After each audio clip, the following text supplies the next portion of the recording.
สบายดีและสวัสดีพ่อแม่พี่น้องปองปายเบิร์ดสุขุสกุลเนาะ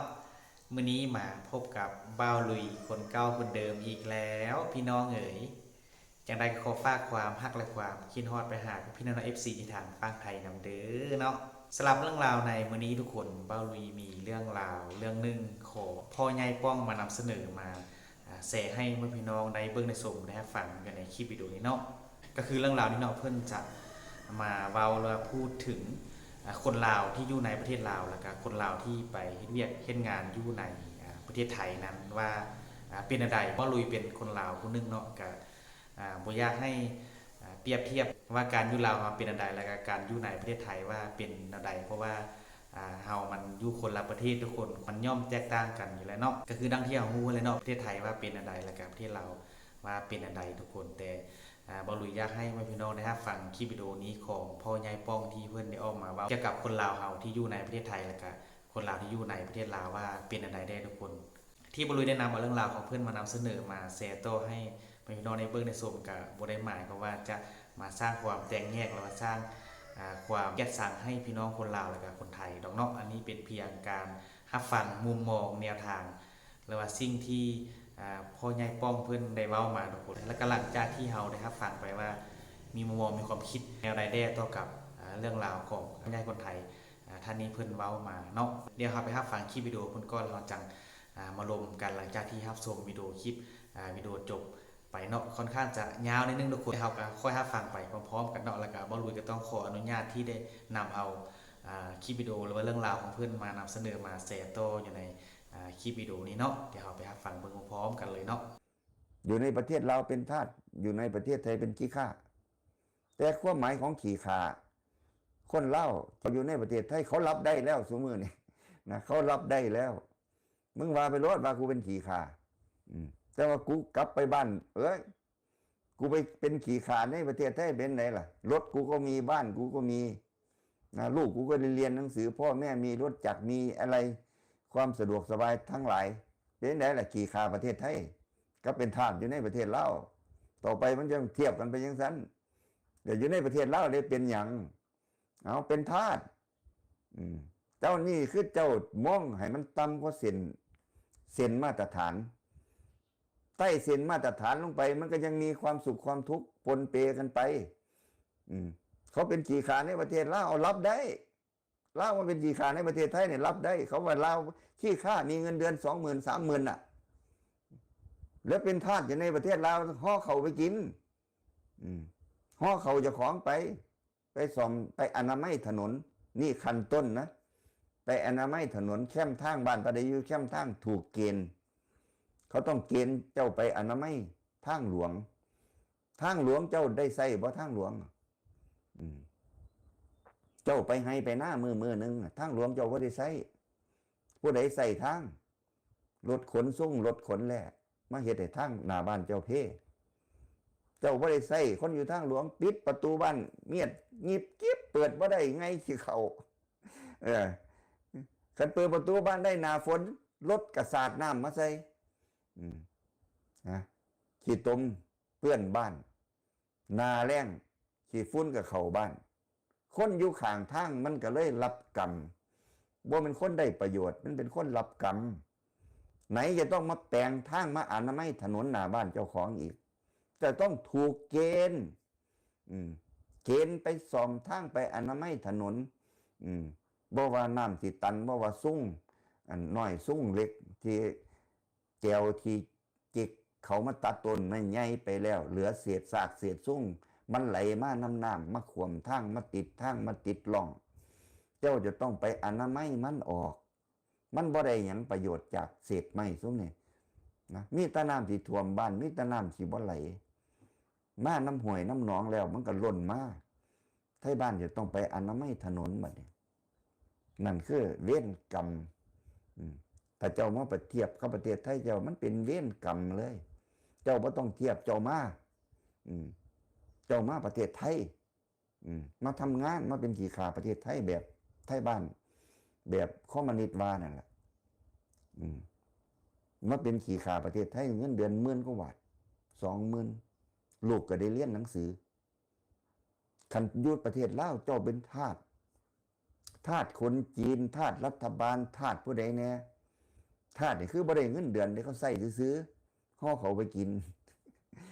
เปรียบเทียบนั่นคือการเปรียบเทียบได้เลย เขาสิเกณฑ์เจ้าไปเฮ็ดหยังอีกต่อไปมีแต่จะเกณฑ์ไปซื้อหลวงมีแต่โน้บ่ายความคิดอยากใส่คนยังไงก็จะมาเอื้อนไปเฮ็ดแกมบังคับคันมีเงินกูเก็บภาษีคันมีรายได้จากประเทศไทยไปก็มาเก็บภาษีจากเขาเอาเต็มเหนียวลูก3ลูก4ที่บ้านหลังเนี่ยโอ้บ้านหลังงามติมากองร้อนก็มาเวียนไผก็มาเวียนเพราะว่ามีฐานะมีรายได้ก็ดีก็ซุ่มเป็นทาสอยู่ในประเทศลาวที่บ่ออกไปไสมาไสถึงสิบ่ได้ชื่นชมรัฐบาลบ่ได้เรียนหนังสือหนังหาบ่ได้รับรู้โลกภายนอกต่างๆเขาก็สิมาบังคับใส่เจ้าไปเรื่อยๆเอาแรงงานหวนขึ้นอดีตไม่รู้กี่ร้อยปีมาแล้วที่เขาใส่กันยังเสียนั่นละคนเราก็ต้องหวนขึ้นหวนกลับไปเป็นทาสเพราะการใช้แรงงานฟรีนี่คือทาสได้ไหมนะการใช้แรงงานที่ได้เงินนี่คือไปรับจ้างเพิ่นกับมาด่าเขาว่าเขามารับจ้างประเทศไทยนี่เป็นขี้ค้าเป็นมาด่าเขาเลยทั้งที่เขากลับไปต้องไปเก็บตรงไปแบมือขอจากคนมาทำงานประเทศไทยแบมือขอเขามากองร้อนสิอยู่ได้ก็ต้องคนไทยมาทำงานในประเทศคนลาวมาทำงานในประเทศไทยขอพุทธทนันพุทธทนีนั่นแต่ว่าบ่ได้ชื่นชมขอทั้งขอทั้งครูนั่นคือวิถีของคนลาวที่จะสีหวานอมขมกลืนก็ได้ถ้าเจ้ามาเปรียบเทียบเพราะฉะนั้นก็บ่ต้องเปรียบเทียบคนที่มาอยู่แล้วก็รู้ว่านั่นคือโอกาสการได้มาอยู่เมืองไทยแล้วคือโอกาสเจ้าของแรงงานว่าต้องไปหวงว่าต้องไปแพงว่าต้องถามหาวันหยุดคือไล่ได้คือเบาหน่อยปากเซ่มันหวานตั้งแต่น้อยต้องรับผิดชอบตำเขามือละหาคกว่าได้ไปเล่นไปหัวตั้งไหนกับมูนาทีป.3 ป.4นี่มีนาทีตำเขานะมาอยู่เมืองไทยเป็นหนี้เป็นสินแต่ว่ามาอยู่เมืองไทยแล้วเห็นโอกาสเบิดปีบ่ได้ไปไสอยู่ที่ทำงานอยู่บริษัทอยู่โรงงานเฮ็ดงานเบิดปีเพื่อที่ใส่หนี้แล้วก็มีความภาคภูมิใจโอ้กูได้เกิดแท้หนี้กูก็แล้วเป็นหนี้มาใส่หนี้หมดปีคิดเบิ่งว่าบ่ได้ไปเที่ยวไปกินไปอย่างทั้งสิ้นมาทำงานปลดหนี้แต่ว่านั่นอยู่ในหัวใจก็คือโอกาสเขาบ่ได้เดือดร้อนบัดนี้ในใจเขาน่ะมันคือโอกาสปาโทคันรายได้กูซ้ำนี่กูหาเงินปีนึงกูใส่หนี้ได้ปี2กูก็ได้เกิดแล้วนั่นคือโอกาสเขาเอามาพูดสู่กันฟังคนลาวที่หูตาสว่างที่มองเห็นก็มันก็ยังมีโอกาส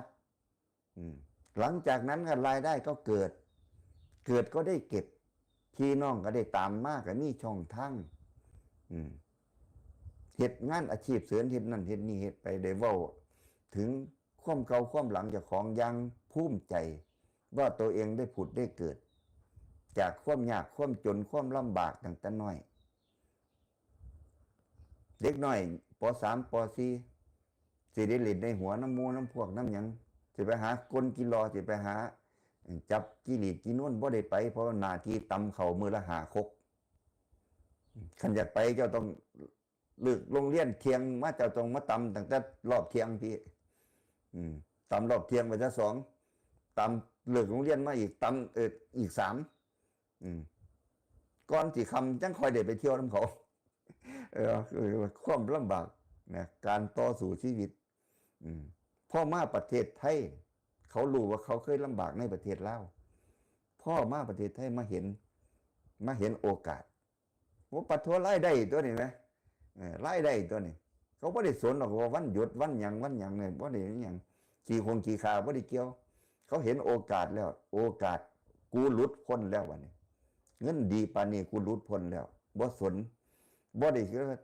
จังว่าจำได้ว่าปีหนึ่งบ่ได้ไปเที่ยวไสมาไสบ่ได้ออกไปไสเลย เขาก็บ่ได้สนบ่ได้มันถือขังเด้จิตใจมันไม่ได้ขัง ตัวเองอยู่กับที่นิ่งๆทำงานอยู่กับที่เดียวนี่บ่ไปไสมาไสนี่อยู่แต่ตัวแต่ใจเขาบ่ได้ขังใจมันมีความหวังกูหลุดแล้วรายได้ดีปานนี้กูหลุดกูพ้นครอบครัวกูก็สิได้มีอยู่มีกินความหวัง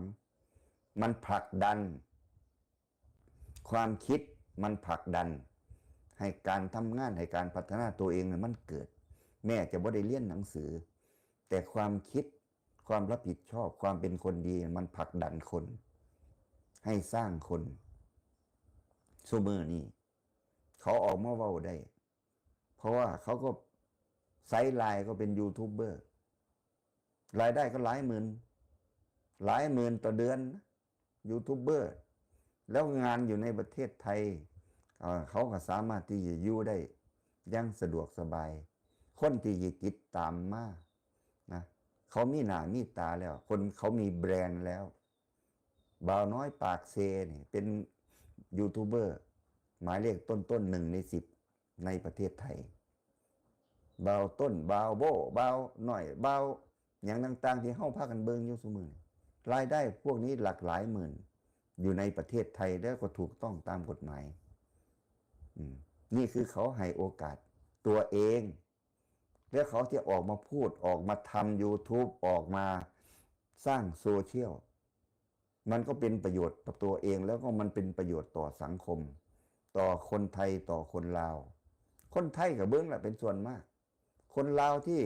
ฉลาดคนลาวที่ต้องการหาโอกาสก็ต้องเบิ้งว่าเขาซื้อจากประเทศไทยไปคนลาวที่เขาซื้อขึ้นโซเชียลให้คนลาวดูคือผลักดันเป็นแรงผลักดันให้คนลาวที่โอกาสยังน้อยอยู่ได้มองเห็นได้เห็นว่าต้องมาให้เห็นซะก่อนอย่าไปเชื่อข่าวลวงอยู่ในประเทศตัวเองเหมือนกับเพจต่างๆคนจังเฮ้าเบิ่งข่าวในประเทศลาวที่ว่ายกย่องอะไรมาเปรียบเทียบนั่นคือว่าเฮ้าเรียกว่ามันเป็นข่าวลวงข่าวที่ลวงคนในประเทศที่ไม่รู้อีโหนอีเหน่อีหยังเบิ่งไทยบ้านเจ้าของเฮ็ดเขาก็ลวงกันอยู่นั่นน่ะคือหลอกลวงกันอยู่นั่นแหละแต่คนที่เขาเหนือชั้นแล้วเขาเบิ่งปั๊บเขาก็รู้แล้วมันอะไรอย่างมาเว้าวะนะมันก็รู้กันอยู่เท่านั้นเองบัดนี้คนลาวที่ย่างหน่อยเจ้าก็ฟังหูไว้หูก็ได้ถ้าคนที่อยากจะมีโอกาสก็เข้ามาดูก็ลงทุนหน่อยคนลาวเขาฐานะดีเขาให้พ่อให้แม่ให้พี่ได้น้องได้มาเที่ยวประเทศไทยได้มาเห็นความจริงได้มาประจักษ์ว่าเป็นยังไงลูกเต้าได้มาอยู่แล้วบ่แม่นมาเจ็บไข้ได้ป่วยได้มาเที่ยวให้พ่อแม่ได้มาเห็นให้ลูกให้เต้าได้มาเห็นลูกได้มาเรียนหนังสือลูกเลยมาหัดเว้าไทยพ่ออยากไปเรียนหนังสือนำเขาอยากอยู่ประเทศไทยต่อไปเลยนั่นคือโอกาสคนที่เขามาเข้ามาได้เห็นแล้วนี่กับสื่อเล่านะที่ปั่นหูอยู่ทุกวันทุกเมื่อเชื่อวันมันสิรู้จักแยกแยะแล้ววันนี้มันบ่คือความเว้าพวกมูนี่ว่าเห็นบ่ล่ะหวงคนไว้ถ้าใส่เป็นทาสบ้านเจ้าของน่ะเอาไว้จะใส่เป็นทาสแต่ถ้ามาประเทศไทยแล้วเขามาใช้แรงงานแลกกับเงินเป็นการทำงานเขาเรียกว่าเป็นพนักงานเป็นคนงานเป็นพนักงานมีสวัสดิการเห็นนั่งบางอ่อนฝากท้องบ่2-3 เดือนเขาก็ลูกแล้วลูกเป็นผู้ชายมีความสุขได้รับการดูแลตรวจคันมีสวัสดิการเขาก็ได้อ้างให้เห็นว่าลาวมันบ่มีเห็นว่าเทคโนโลยีบ่ได้ต้องเลยถ้วยกันยากซุมื้อนี่ฝากท้องบ่กี่เดือนเขาก็รู้ว่าลูกเป็นผู้ชายหรือลูกเป็นผู้หญิงเตรียมซื้อของไว้แล้วสิซื้อสุดหยังบ่ต้องไปสงสัยนั่นคือความเจริญ ความเจริญในประเทศไทยที่เขาสามารถที่จะมีให้แม้แต่เป็นคนงานขั้นพื้นฐาน คุณเข้ามาทำงานคุณมีสวัสดิการดักนายจ้างภาคกันเฮ็ด ก็ทำงานได้อย่างสบายอกสบายใจมีงานเท่าใดก็มุ่งหน้าเข้าไปมันบ่จำเป็นว่าสิได้หยุดหรือบ่ได้หยุดมันบ่ได้เกี่ยวยิ่งบ่ได้หยุดแฮงได้เงินหลายมันก็แฮงมันพอเขาทำงานแลกกับเงินแลกกับรายได้แลกกับการสร้างตัวมันบ่ได้เกี่ยวกับวันหยุดเขามีวันหยุดแล้วมีงานให้ทำเขาก็มุ่งเข้าสู่งานท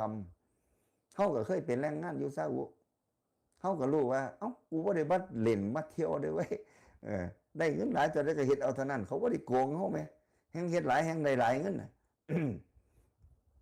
นั่นก็คือความหวัง นี่ก็คือ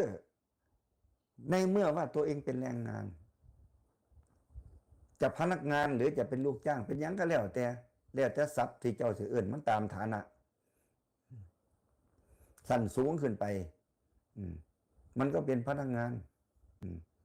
นั่งออฟฟิศหรือเป็นหยังก็แล้วแต่เจ้าก็ต้องแสดงศักยภาพตัวเองคนลาวจบปริญญาตรีมาเป็นบ่อยเอ้า นั่นมันขั้นเริ่มต้นรับงานไว้ก่อนคุณมีความรู้คุณมีความสามารถมันอยู่ในใจคุณก็แสดงออกมาใบประกาศที่มีค่าบ่มีค่ามันบ่ได้จำเป็นดอกรู้ว่าตัวเองจบปริญญาตรีกูมาเป็นบ่อยก็เป็นไม่เห็นเป็นไรนั่นคือขั้นต้นในการทำงานคุณก็มุ่งมั่นเข้าไปสิว่าความรู้ที่คุณมีคุณจะทำยังไงมันถึงจะมีประโยชน์ศึกษาอะไรเพิ่มเติมมันจึงจะมีทิศทางในการพัฒนาตัวเองขึ้นไปได้จุดเริ่มต้นของคนแต่ละคนมันจะตั้มต้อยสำใดมันไม่ได้จำเป็นขอให้คุณได้เริ่มคุณได้ทำใบประกาศมันก็อยู่ในใจก็ได้ไม่จำเป็นต้องมาโชว์ศักยภาพในตัวคุณเองคุณสร้างขึ้นมาสิทีนี้คุณขยันคุณซื่อสัตย์คุณมีไอเดียคุณก็สามารถทะลุขึ้นมาเป็นนายตัวเองได้สักวันหนึ่งรายได้มันก็บ่จำกัดมันไม่ได้อยู่แค่ว่าเพื่อนเท่านั้นลูกน้องเท่านี้นายเท่านี้มันอยู่ที่ตัวของแต่ละคนเป็นสำคัญนะอันนี้เขาก็เลยอยากบอกว่าโอกาสของคนลาวอย่างหน่อยได้มาเห็นประเทศไทยได้มาเหยียบแผ่นดินไทยแล้วได้เห็นว่าประชาธิปไตยไทยกับประชาธิปไตยลาวเนี่ยมันแตกต่างกันโอกาสมันต่างกันขนาดไหนก็ลองเข้ามาดูก่อนลงทุนเท่าไหร่ก็ลงทุนเข้ามาใส่หนีอยู่เป็นปีเขายังใส่บ้าน้อยปากเสียมใส่หนีอยู่เป็นปีไม่ได้ไปเที่ยวไหนเลยเขาก็ออกมาพูดอย่างภาคภูมิใจว่าเขาได้ผุดได้เกิดเขาได้มีชีวิตที่ดีเขามั่นคงเขารักเมืองไทยนะนั่นก็คือความเป็นไปเป็นมานั่นก็คือโอกาสแล้วคุณรักตัวเองคุณรักที่อยู่ที่ทำมาหากินคุณก็มีอนาคตคุณก็มุ่งมั่นเข้าไปคุณจะเอาอะไร คำว่าต่างด้าวคำว่าอะไรนี่บ่ต้องไปคิดบ่ต้องไปพูดบ่ต้องไปหยังฝรั่งก็เป็นต่างด้าวคือกันแต่มันอยู่ที่ศักยภาพของแต่ละคนเขามาทำอะไรต่างด้าวแต่ละคนเขามีความรู้เขามีความสามารถมันก็ฉายออกมาสิมันก็ได้รับการยอมรับตำแหน่งใหม่คุณก็ได้รับคุณก็จะมีตำแหน่งใหม่ของคุณมันจะอยู่ในใจไว้ก่อนก็ได้หรือว่าพักหลังมามันก็จะได้รับการยอมรับในสังคมหรือว่าอยู่ในโซเชียลเขาก็จะเป็นที่ยอมรับนั่นคือคำว่าอนาคตคำว่าความมั่นคงของคนนี่ก็พูดถึงคนลาวเขมรพม่าบริจาคภาษาฟังบ่ออกมันก็เหมือนกันต่างคนมีมันก็ทฤษฎีเดียวกันนั่นแหละเอาเป็นยังไงเนาะพี่น้องหลังจากที่ได้ครับฟังเรื่องราวของพ่อใหญ่ป้องซื้อเพิ่นน่าใช่ไหมพ่อใหญ่ป้องเนาะแล้วก็ซื้อช่อง YouTube ของเพิ่นก็แม่นผู้เฒ่าเล่าให้ฟังทุกคนที่บ่รู้แนะนำคลิปของเพิ่นมานำเสนอต่อให้พี่น้องในเบิ่งในชมเรื่องราวที่เพิ่นพูดหรือว่าเว้าถึงคนลาวเฮาเนาะที่ไปเรียกงานอยู่ในประเทศไทยแล้วก็สิ่งที่คนเว้าคือคนลาวเฮาว่าที่อยู่ในประเทศไทยเป็นใดแล้วก็เว้าให้คนลาวที่อยู่ในประเทศลาวเป็นใดแต่ที่จริงแล้วมันก็มีทั้งด้านดีด้านบ่ดีอะไรเนาะเพราะว่าจะเป็นคนล ลาวเฮาเองที่เฮ็ดเวียกงานอยู่ในประเทศไทยมันก็เป็นการไปทำมาหากินโดยเอาแรงงานเฮาไปแลกกับเงินกับคำเพื่อเฮ็ดให้ชีวิตตัวเองดีขึ้นแล้วก็เฮ็ดให้ครอบครัวที่ทางฝั่งลาวเฮามีชีวิตที่ดีขึ้นเนาะมันก็บ่ได้ผิดอีหยังทุกคนแล้วก็คนอื่นจะมองว่าเฮาเป็นขี้ข้าบ่เป็นอีหยังบ่สำคัญเนาะทุกคนสำคัญเอาเฮ็ดสิ่งที่มันถูกต้องบ่เฮ็ดผิดระเบียบกฎหมายเฮาไปหาเงินนาคำคนไปขายแรงงานเพื่อเอาเงินนาคำมาจุนเจือครอบครัวมาเลี้ยงชีพตนเองให้มันดีขึ้นเนาะสำหรับคนลาวเฮาอยู่ในฝั่งลาวเองคันเฮามั่นทำมาหากินก็มีคือกันทุกคนอยู่ไสเฮาก็หาอยู่หากินอยู่ไสเฮาก็สร้างตนสร้างตัวได้คือกันเนาะต่างแต่ว่าเฮาเป็นคนดุมั่นขยันมั่นเพียรอดทนพยายามทุกคนอยู่ไสเฮาก็สามารถสร้างตัวได้หาความรู้ได้บ่ว่าจะเป็นการหาด้วยตนเองหาจากครูอาจารย์ในหยังหลายๆสิ่งหลายอย่างเฮาก็จะมาปรับเปลี่ยนมาเป็นวิชาเฉพาะให้แก่ตนเฮ็ดให้เฮาสร้างมีอาชีพและมีการงานที่ดีในการหาอยู่หากินในแต่ละวันได้เนาะทุกคนเฮาอยู่ไสเฮาก็มีอยู่มีกินได้แต่ว่าอย่าเอาสิ่งนั้นไปด้อยค่าซึ่งกันและกันบ่ควรเอามาเปรียบเทียบอีหยังซึ่งกันและกันเนาะคนเฮาอยู่ไสเฮาก็ฮักแพงกันได้เนาะทุกคนอันนั้นมันก็เป็นมุมมองเล็กๆน้อยๆของบ่หลุยที่เว้าให้พี่น้องได้รับฟังเนาะแล้วก็ท่านใดที่ได้รับฟังคลิปวิดีโอดังกล่าวนี้ก็สิ่งที่บ่หลุยเว้าไปถ้าว่า